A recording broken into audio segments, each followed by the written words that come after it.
ஐஸ்வர்யவானா இருந்தா பரலோகம் போக முடியாது நினைச்சிட்டு இருக்காங்க. நல்லா இங்கே கவனி, என்ன சொல்றாரு பாருங்க.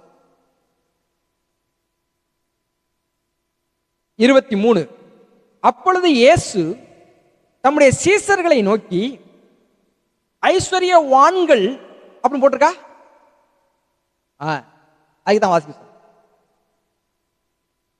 ஐஸ்வர்யவான் பரலோக ராஜ்யத்தில் பிரவேசிப்பது அரிதென்று மெய்யாகவே உங்களுக்கு சொல்லுகிறேன்றாரு.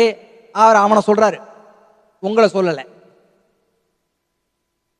ஐஸ்வர்யவான்கள் எல்லாம் பரலோக ராஜ்யத்தில் பிரவேசிக்க மாட்டான்னு உங்களை சொல்லல, அந்த குணத்தை உடைய அவனை சொல்றாரு.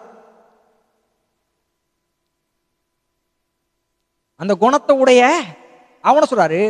ஆனா ஐஸ்வர்யவான்கள்லாம் பரலோகம் போக மாட்டாங்க, ஐஸ்வர்யவான்கள்லாம் பரலோகம் போக மாட்டாங்கன்னே போதிச்சுட்டாங்க. கேட்டுட்டு உட்கார்ந்துட்டாங்க. இவங்களும் ஐஸ்வர்யமான ஆயிட்டோம்னா பரலோகம் போக மாட்டோம்னு